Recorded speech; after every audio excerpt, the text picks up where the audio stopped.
Life After Prison. By Silence You. Kabanata 1061 hanggang 1070. Kinaway ang palad, kumuha si Severin ng maliit na healing pill at iniabot kay Gerald. Medyo masama ang kalagayan mo.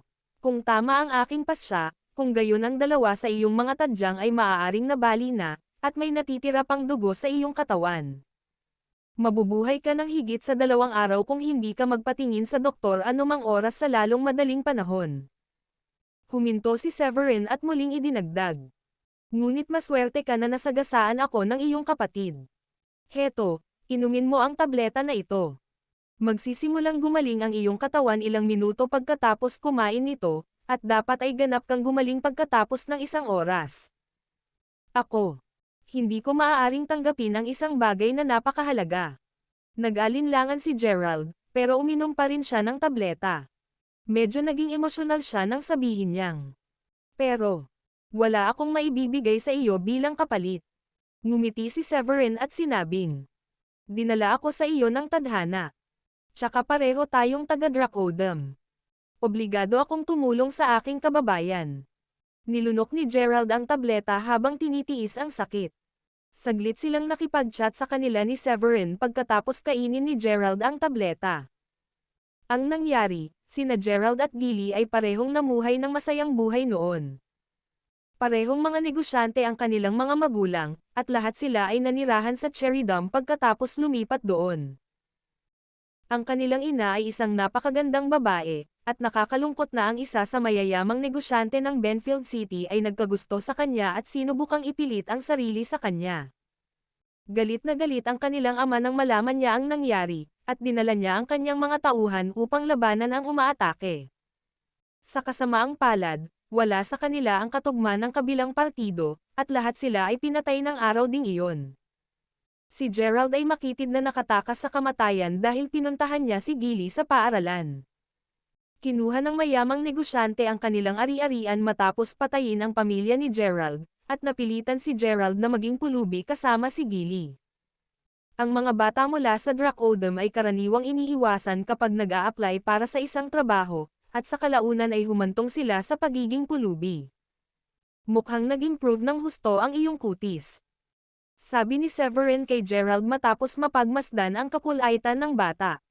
Kumain ka na, Gerald. Kapag nabusog ka na, tutulungan kitang ipaghiganti ang pamilya mo. Ang kailangan mo lang gawin ay isama mo ako sa kanila. Napakabisa ng gamot mo. Mas gamaan ang pakiramdam ko ngayon. Hinawakan ni Gerald ang kanyang dibdib. Hindi niya napigilan ang kanyang pagtataka nang mapagtanto niyang wala man lang siyang sakit na nararamdaman. Muli niyang sinulyapan si Severin at ngumiti ng pilit. Salamat sa iyong kabaitan. Ngunit ang taong iyon ay usap-usapan na naging isang third-tier na pamilya. Hindi namin kayang saktan ang isang tao na ganoon. At saka, paano mo lalabanan ang napakaraming tao ng mag-isa? Ngumiti si Severin at sinabing, hihihi. Wala kang dapat alalahanin dyan. Kung gusto mong ipaghiganti ang mga magulang mo, kailangan mo na lang akong ihatid sa kanila. Pinili kong tulungan kang makaganti dahil may tiwala ako na kakayanin ko sila. Magagawa mo ba talagang ipaghiganti ang aming mga magulang? Si Gilly ay may payat, walang duda dahil sa malnutrisyon.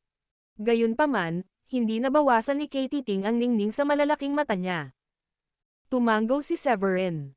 Oo, gagawin ko. Salamat, sir. Nagpasalamat si Gerald kay Severin bago bumaling kay Gilly. Lumuhad tayo sa harap niya bilang tanda ng pasasalamat natin, Gilly. Hindi na niya alam kung paano pa siya dapat magpasalamat kay Severin kaya dinala niya si Gilly at lumuhad sa harapan ni Severin. Tinulungan sila ni Severin na tumayo at sinabi sa kanila. Kapag namatay na ang iyong mga kaaway, makikita natin kung magkano ang pera nila sa kanila. Makukuha mo at ng iyong kapatid na babae ang lahat para sa iyong sarili. Sana ay makabalik kayong dalawa. Sa Dracodem pagkatapos nito. Tumanggaw si Gerald. Gusto kong ibalik si Gilly sa Dracodem. Pabalik sa ating bayan. Ngunit saan kami kukuha ng pera para sa mga tiket sa laban kung wala tayong pera para sa pagkain? Kung makakakuha kami ng pera para makabili ng tiket sa eroplano, ibabalik ko si Gili sa Drakodom sa isang tibok ng puso. Ang manatili sa ating sariling bansa ay higit na mas mabuti kaysa mabuli at tumingin ng may paghamak. Tumanggaw si Severin at sinabi sa kanya. Oo. Lalamag na ang pagkain, kaya dapat kumain ka na. Si Gerald ay may kumislap na pag-asa sa kanyang mga mata habang kumakain. Malaki ang kaibahan nito sa dati niyang hitsura. Nang matapos siyang kumain, nilinis niya ang lahat at sinabi kay Severin. Sigurado ka bang gusto mong pumunta doon? Tumanggaw si Severin. Oo, dalhin mo na lang ako doon at ituro mo kung saan pupunta. Hindi mo kailangang pumasok kung hindi ka natatakot. Hindi kami natatakot. Hindi kami matatakot sa anumang bagay hanggat nagpapatotoo kami sa pagkamatay ng mga Murray. Tumayo si Gili, naikuyom ang mga kamao, at mariing sinabi, na ikinagulat ni Severin.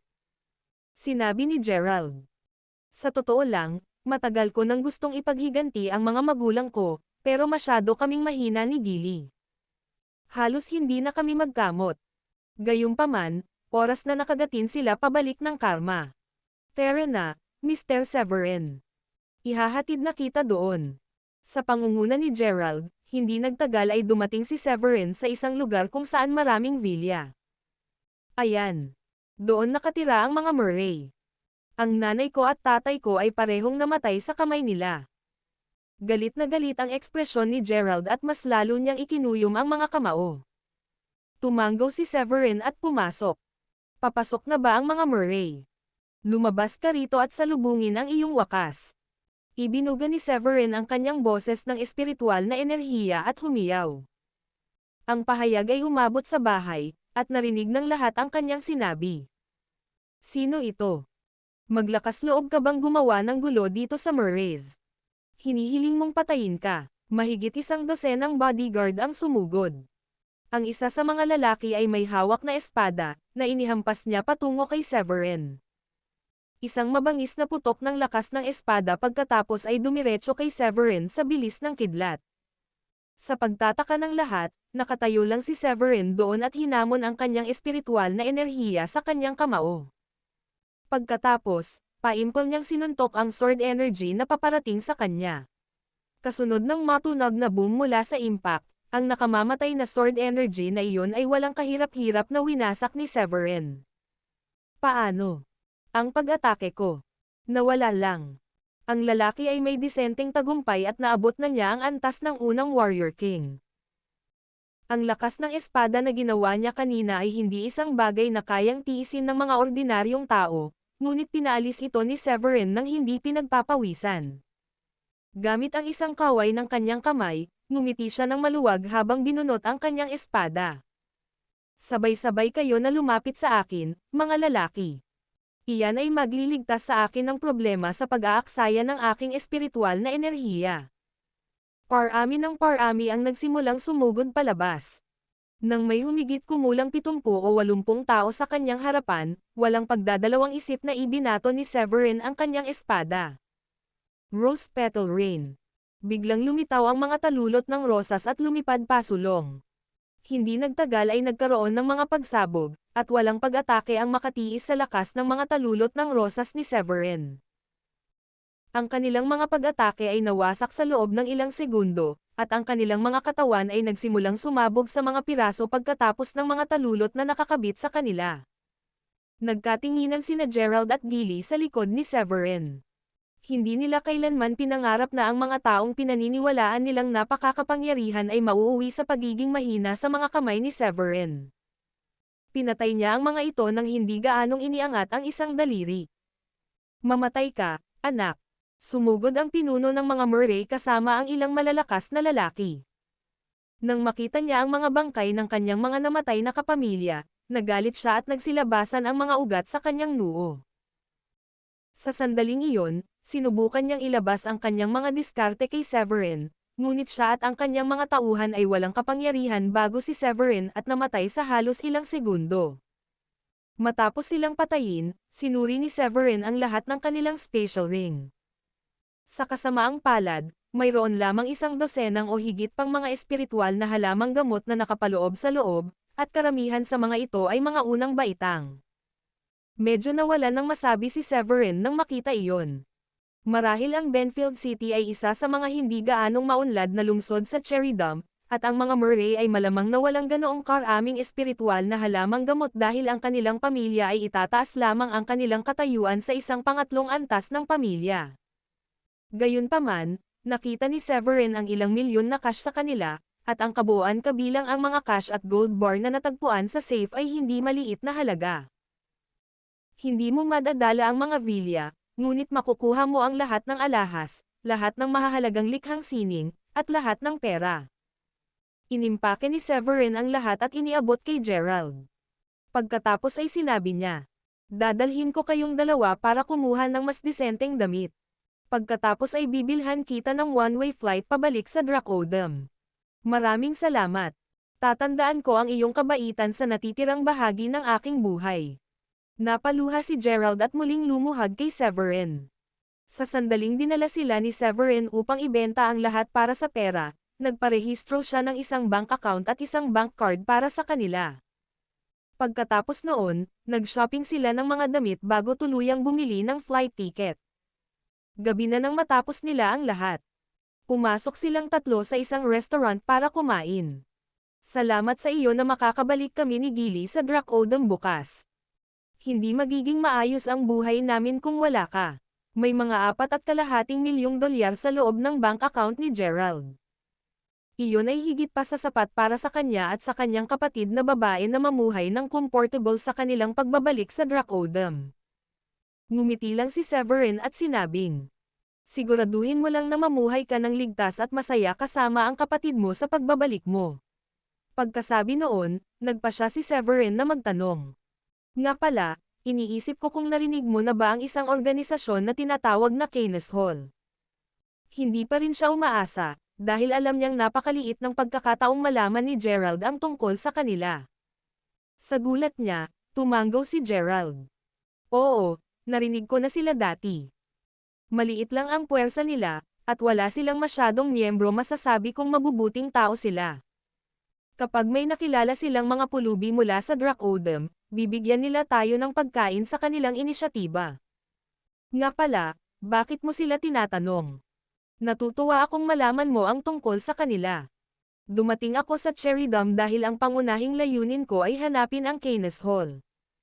"Well, kung ganoon, ihahatid kita sa kanilang lugar pagkatapos ng hapunan." Natuwa si Severin sa narinig. Tuwang-tuwa si Gerald nang marinig iyon. Binigyan siya ni Severin at ang kanyang kapatid na babae ng bagong kasunduan sa buhay. Kung wala ang tulong ni Severin, patay na siya sa ilalim ng tulay dahil wala siyang pera para magpatingin sa doktor.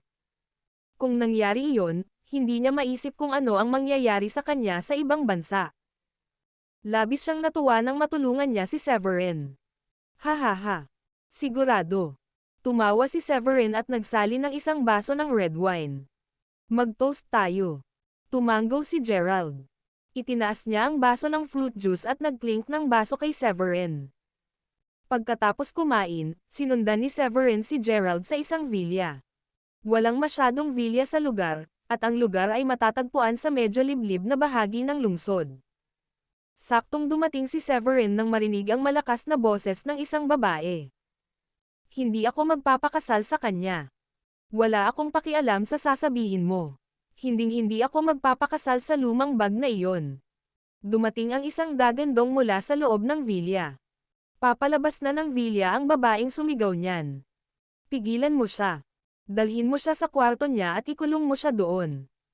Inutusan ng isang medyo may edad na lalaki ang mga nasasakupan niya. Pinalibutan ng ilang tao ang babae.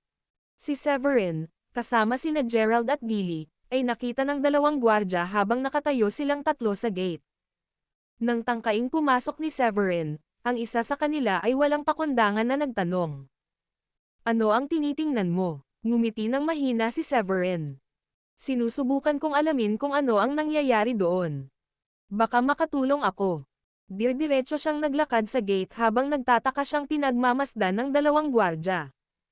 "Tumigil ka. Narito ang lugar ng Keynes Hall. Hindi ka maaaring pumasok doon."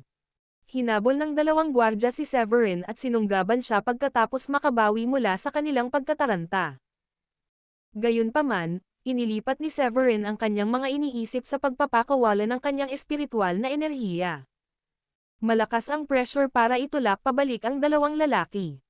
Pareho silang may takot sa kanilang mukha, at hindi na sila nang ahas na humakbang pa. Hoy ngayon, mister. Hindi ka namin na-provoke, di ba? Ano ang kailangan mo sa amin? Si Idol, ang kanilang hallmaster ay tumingin kay Severin na nakakunot ang noo.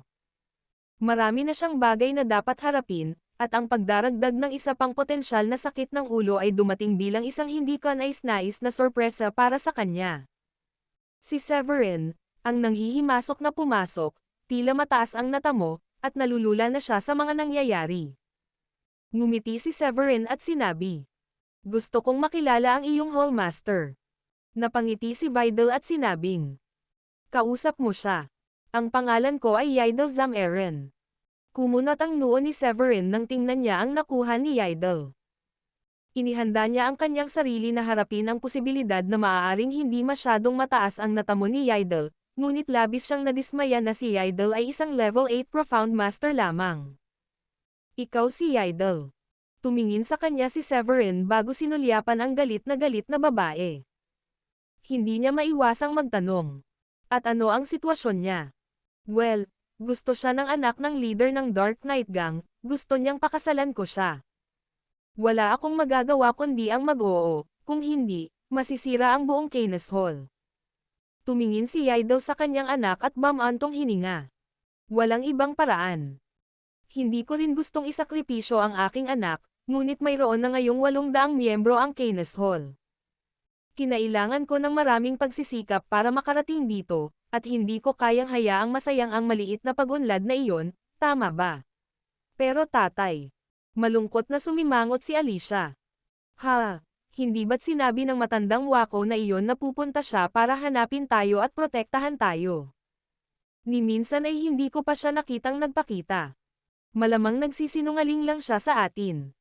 Medyo may hinanakit ang isa sa mga matatandang miyembro ng Canis Hall. Gayunpaman, nanatiling matatag si Yidel. Nagtitiwala ako sa ating benefactor. Hindi siya magsisinungaling sa atin. Marahil ay hindi niya alam na tumakas na tayo sa Cherrydom at sinusubukan pa rin nating hanapin pabalik sa Dracodom. Kapag nasanay na tayo at naabot ang mas mataas na tagumpay, kailangan pa nating bumalik sa Dracodom. Pagkatapos sumagot sa matanda, lumingon si Yidel kay Alicia at tinapik ang balikat nito. Sana maintindihan mo iyon. Wala ako sa posisyon na gumawa ng kahit ano ngayon. Ang huling bagay na gusto ko ay isakripisyo ka, ngunit wala talagang ibang paraan. Masyadong makapangyarihan ang Dark Knight Gang. Hindi natin kayang saktan sila. Matapos maunawaan ni Severin ang nangyari, hindi niya naiwasang sabihin. Bueno, hindi na kailangan pang pakasalan ni Miss Alicia ang lalaking iyon, dahil dumating na ang Supreme Leader ng Dracodeus Temple. Ang Supreme Leader ng Dracodeus Temple. Saglit na nablangko ang isip ni Yidel. Matagal na niyang hinihintay na dumating ang araw na iyon, at noon pa man ay naniniwala na siya na may higit pa sa nakikita sa mata ng matanda. Hanggat nahanap siya ng pinakamataas na pinuno at natulungan si Canis Hall, tiwala siya na makakawala man lang sa kanilang kasalukuyang krisis. Gayunpaman, ang matanda ay tila nawala sa manipis na hangin pagkatapos ng lahat ng mga taon na iyon. Hindi na siya nagpakita pa pagkatapos noon. Nagtaas ng kamay si Severin at nakangiting sabi. Sigurado akong alam mo kung ano ito, tama ba? Ito ang Dracodeus Ring. Naiintindihan mo ang kahalagahan nito, hindi ba? Oo, ang Dracodeus Ring. Ito ang maalamat na Dracodeus Token. Agad na tinawag ni Yidel So ang lahat. Halika rito at lumuhad sa harapan ng ating Supreme Leader. Pagbati, Supreme Leader. Ang lahat ay lumuhad sa harap ni Severin na may mga ekspresyong nasa sabik. Maaari mo ba talagang alisin ang Dark Knight Gang para sa amin? Umaasang tumingin si Alicia kay Severin pagkatapos bumangon tumango si Severin. Ako ang iyong Supreme Leader, kaya makatitiyak kang tutuperin ko ang aking salita. Supreme Leader, maligayang pagdating. Kasunod nito, Niyaya ni Yaidel si Severin sa loob ng gusali at iginiya ito sa sala. Nang maayos na ang lahat, sinimulan niyang itanong ang nasa isip niya. Supreme Leader, paano mo kami nahanap? Ngumiti ng mahina si Severin. Ibinigay sa akin ng aking hinalinhan ang lokasyon at hiniling sa akin na hanapin ang 12 bulwagan. Nakahanap na ako ng 5 bulwagan. Ang iyong bulwagan ay ang ika-6 na bulwagan na nakita ko. Noong una, akala ko ay nasa Wyman City kayo. Kaya agad akong pumunta doon ngunit nalaman ko na hinahabol kayo ng Mount Blade Gang at iilan lamang sa inyo ang nakatakas sa Cherry Dam. Pagkatapos noon, mabilis siyang nagtagal ng ilang minuto para sabihin sa lahat ang nangyari nang sinubukan niyang hanapin sila. Tumango si Yaidel. Oo, malamang wala pang 30 sa amin nang tumakas kami dito 2 taon na ang nakakaraan. Sa kabutihang palad, nakagawa kami ng magandang pag-unlad at pinalawak ang Keynes Hall sa isang bulwagan na may higit sa 800 miyembro. Bagamat wala kaming pinakamalakas na miyembro, lahat ay mula sa Dracodem. Noong una silang dumating dito, sila ay binyo-bully at pinagtutulakan. Humingi sila ng tulong sa amin at sa wakas, nagpas siyang sumali sa bulwagan. Tumigil siya saglit bago nagpatuloy sa pagsasalita. Sa kabila ng paglawak, maliit pa rin kaming manlalaro sa lugar na ito. Naging maingat kami at hindi kailanman nagtangka na gumawa ng eksena o gumalaw ng anuman. Nang lumabas si Alicia 2 araw na ang nakakaraan, nabangga niya ang anak ng leader ng gang ng Dark Knight Gang. Pinilit niya itong pakasalan ito at kung tumanggi ito, hihilingin niya sa kanyang ama na sirain ang aming bulwagan.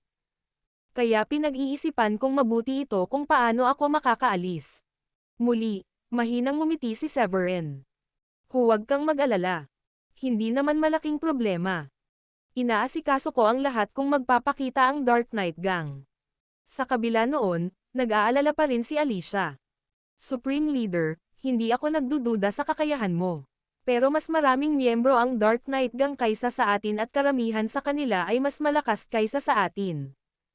Ang pinakamalakas nilang manlalaban ay Level 7 Warrior King. Sigurado ka bang kaya mo sila? Hindi iyon nakaapekto kay Severin.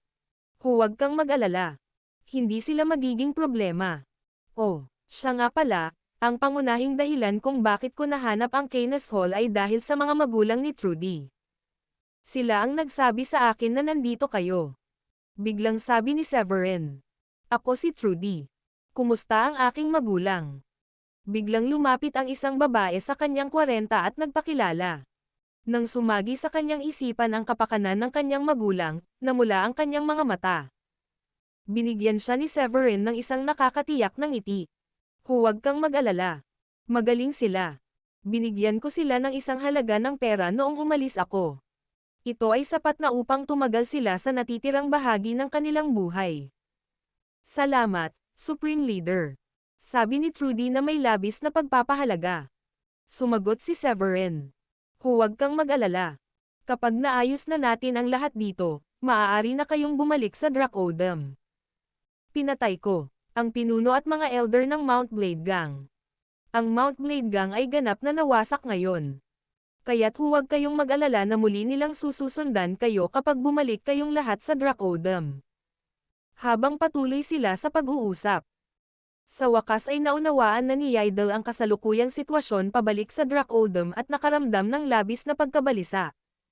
Gosh, nakahanap ka na talaga ng 5 hall ngayon. Sa palagay ko ang Keynes Hall ang bulwagan na gumagawa ng pinakamasama sa iba. Ako rin siguro ang pinakamahina. 9 na buwan na lang ang natitira para sa akin upang maging level 9 Warrior King ako.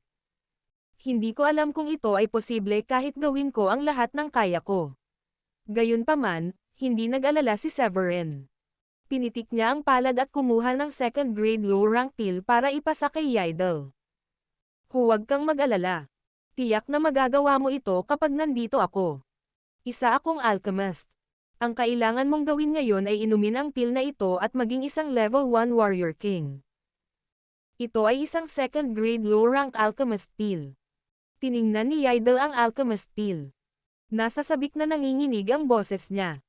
Sa tableta na iyon, hindi siya mahihirapang mag-level up sa level 1 Warrior King. Tatay, Ang galing. Isa talaga itong second grade low rank alchemist pill. Maaari mo nang subukan na maging level 1 warrior king ngayon. Nakaramdam ng saya si Alicia para sa kanyang ama, ngumiti si Severin ng mahina at kumuha ng 8 first grade high rank alchemist pills para ipasa kay Yaedel. Makakatulong din ang mga tabletang ito kay Alicia at sa mga matatanda. Kapag naging matatag na sila, tutulungan ko rin silang maging level 1 warrior king. Supreme Leader. Ikaw. Hindi mo kailangang gawin iyon. Napalunok si Yaedel habang nakatingin sa mga alchemist pills na binigay ni Severin sa kanya. Bahagyang ngumiti si Severin at sinabing, "Siyempre gagawin ko. Nasa iisang bangka tayo ngayon. Lalakas lang ang Dracodeus Temple kung lalakas kayo." Kinaumagahan, ginawa ni Severin ang kinakailangang pag-aayos para sa mga tao na ihatid sina Gerald at Gilly pabalik sa Dracodem.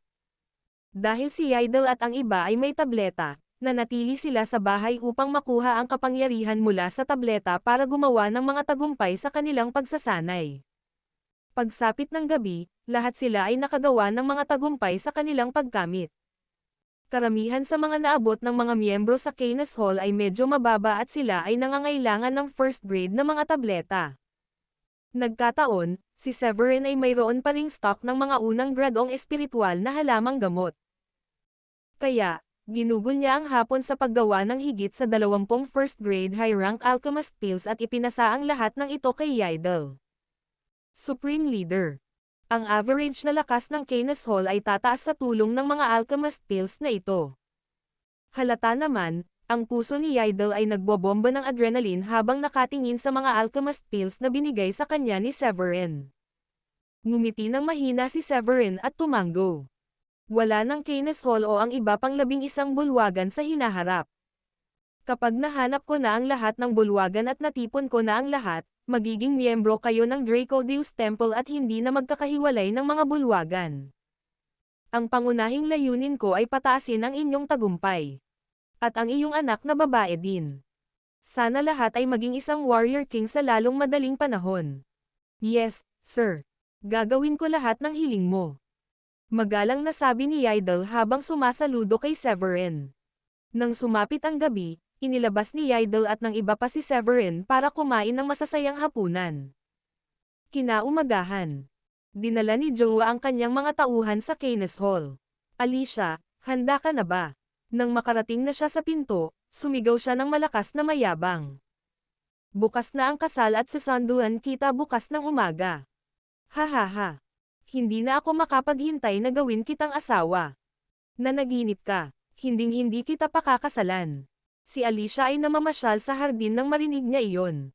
Galit na sagot niya habang nakatitig sa mataba at pandak na si Joa. Gusto mo bang mamatay? O handa ka bang makita na sirain ko ang Canis Hall mo? Banta ni Joa habang nakaawang ng ilang beses ang bibig. Tumigil siya saglit bago nagkaroon ng masamang ideya sa kanyang isipan.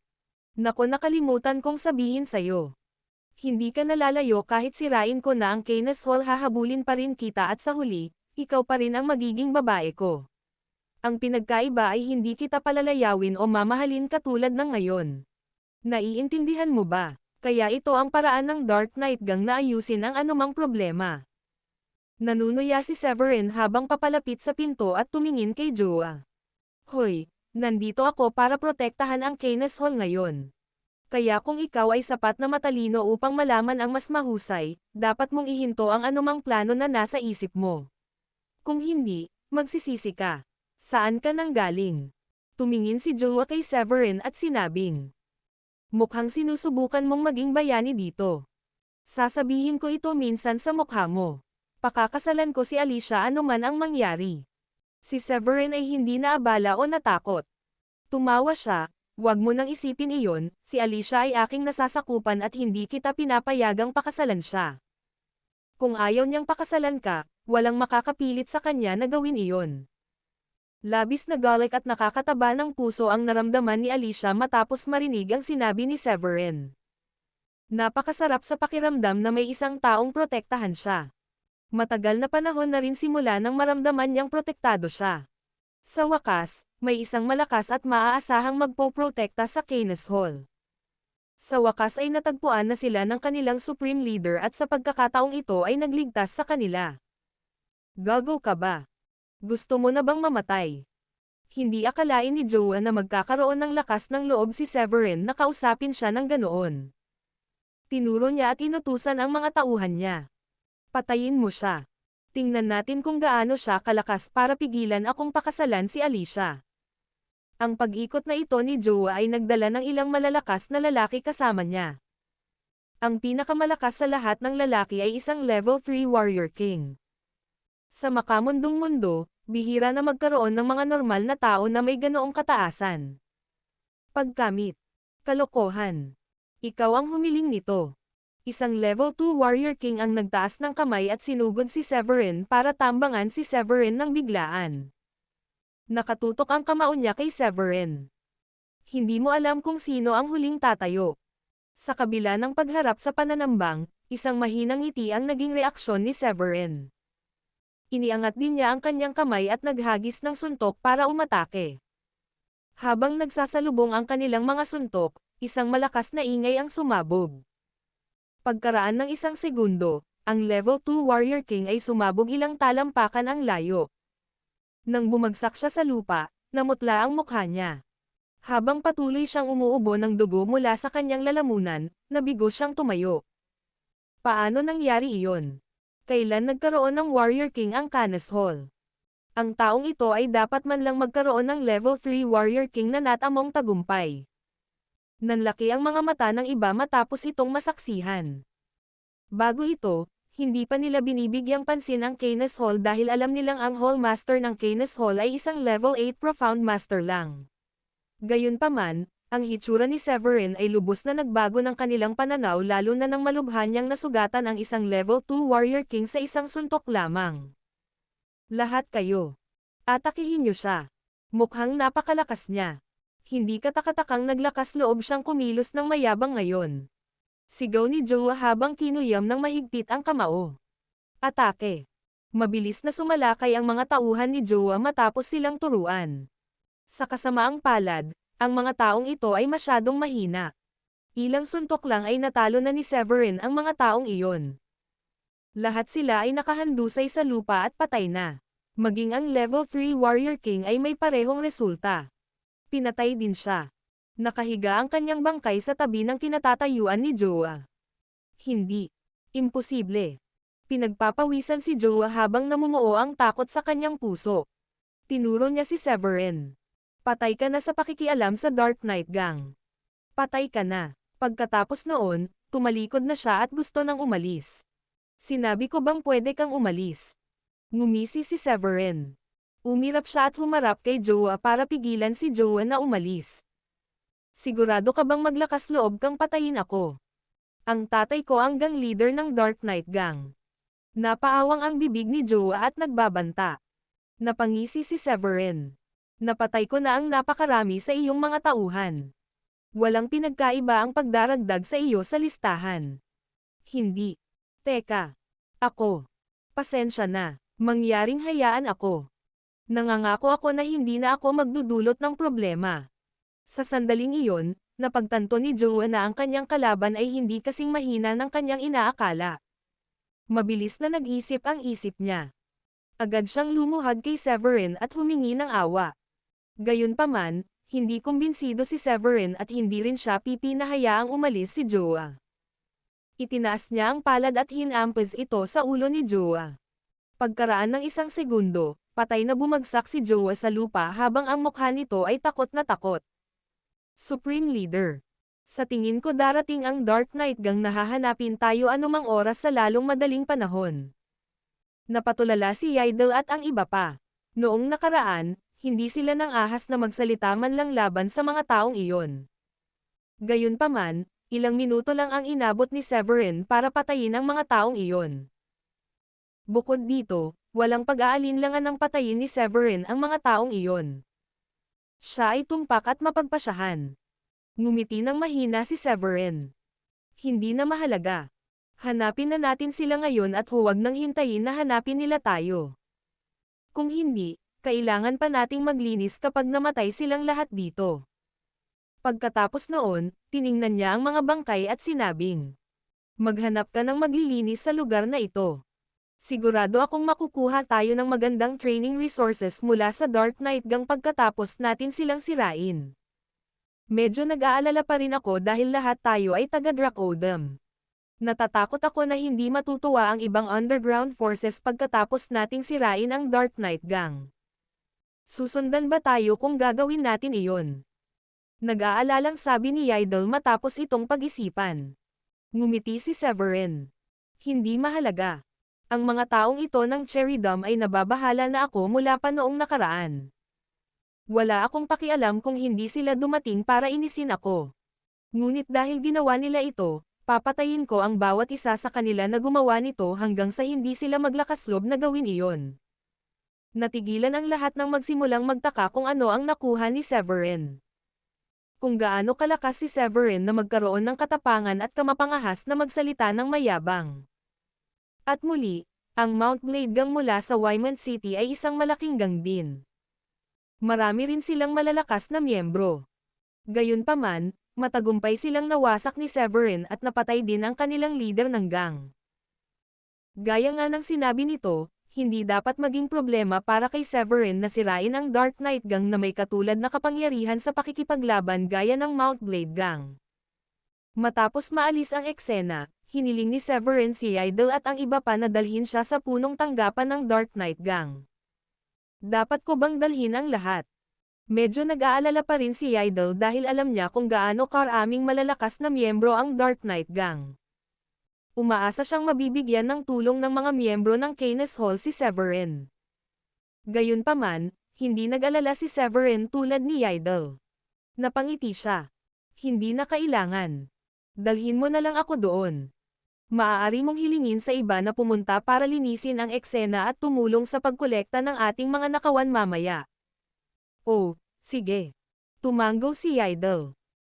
Naghiwalay ang grupo ng mga tao sa pamamagitan ng pagkuha ng dalawang sasakyan patungo sa punong tanggapan ng Dark Knight Gang sa loob ng ilang sandali, huminto ang dalawang sasakyan sa gilid ng kalsada kung saan matatagpuan ang punong tanggapan ng Dark Knight Gang. Bumaba si Severin sa kotse, pinitik ang palad, at naglabas ng level 1 sword bago naglakad papunta sa pinto. Sino ka? Ito ang headquarters ng Dark Knight Gang. Mabilis na hinarang ng mga gwardya at tinanong si Severin nang makita siya. Ang tanging ginawa ni Severin ay ngumisi at ibinaba ang kanyang espada upang lumikha ng puwersa para salakayin sila. Lumipad ang puwersa at tinamaan ang mga gwardya. Sila ay pinasabog palayo sa compound ng punong tanggapan kung saan sila nahiga na may dugong umaagos sa kanilang mga bibig. Agad silang pinatay ng pag-atake. May umaatake sa atin. Nakita ng isang lalaki ang nangyari at sumigaw ng malakas para alertuhan ang iba. Maraming tao ang sumugod. Muling ibinayo ni Severin ang kanyang kamay at isa pang puwersa mula sa espada ang lumipad upang patayin ang 12-dosenang tao. Sino ka? Nandito ka ba para mamatay? Samantala, ang isang elder sa kanyang level 6 warrior king na natamo ay galit na sumigaw mula sa malayo. Mabilis siyang pumunta sa kinaroroonan ni Severin at inatake si Severin gamit ang isang makapal na sinag ng espiritual na enerhiya. Sino ako? Nandito ako para ipadala kayo sa impyerno. Ngumisi si Severin at lumikha ng panibagong puwersa gamit ang kanyang espada. Kaagad, ang sinag ng espiritual na enerhiya ay nawasak ni Severin nang walang anumang kahirapan. Mukha namang nabigla ang matanda at mas seryosong inisip ang sitwasyon. Tinitigan niya si Severin at sinabing, kung tama ang pagkakaalala ko, walang sino man sa Dark Knight Gang ang nakasakit sa iyo. Bakit mo kami pinapatay? Sa sandaling iyon, ang mga miyembro ng Dark Knight Gang ay nagtipon at pinalibutan si Severin. Kasama ang gang leader at vice gang leader. Sa sandaling sinubukan ni Joe na pilitin si Alicia na pakasalan siya, naging kaaway mo ako. Nakangiting paliwanag ni Severin. Ano? Kayong mga taga-Dracodem ay dapat makaramdam ng karangalan na ang anak ko ay handang pakasalan siya. Ignorante ka, ngumuso si Cade Thornley, ang leader ng gang ng Dark Knight Gang. Maya-maya, may naalala siya. Hoy, nasaan ang anak ko? Hindi ba ngayon lang siya pumunta sa Keynes Hall? Ngumiti ng mahina si Severin. Oh, siya. Nasa impyerno siya ngayon. Pero huwag kang mag-alala, hahayaan kitang makasama siya muli sa lalong madaling panahon.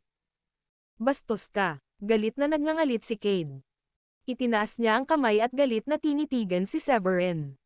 Papatayin kita dahil sa pagpatay sa anak ko. Gusto kong maghayganti.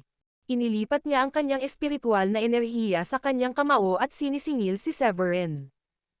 Hahaha. Ikaw. Tumawa ng malakas si Severin. Sa isang pag-iisip, bumuo siya ng isang espiritual na kalasag sa enerhiya upang protektahan ang kanyang sarili. Ano? Level 9 Warrior King. Habang si Cade ay sumisingil sa kalagitnaan, agad siyang huminto sa himpapawid nang makita niyang si Severin ay may kakayahang bumuo ng isang espiritual na kalasag sa enerhiya. Napatulala siya. Hindi. Isa siyang level 9 Warrior King. Oh, my God. Saan nahanap ni Canis Hall ang lalaking ito? Natakot ang iba pang matatanda nang mapagtanto nila ang antas ng pagkamit ni Severin. Ang isang freak na tulad niya ay madaling makuha ang anumang gusto niya sa Cherrydom. Ano? Ang ating Supreme Leader ay talagang level 9 Warrior King. Si Idol at ang iba ay nakatayo sa labas habang nangyayari ang lahat, napatingin sila kay Severin at natulala. Hindi bababasa, ang pinakamababang natamo ng isang tao na maaaring bumuo ng isang espiritual na kalasag ng enerhiya ay isang level 9 Warrior King.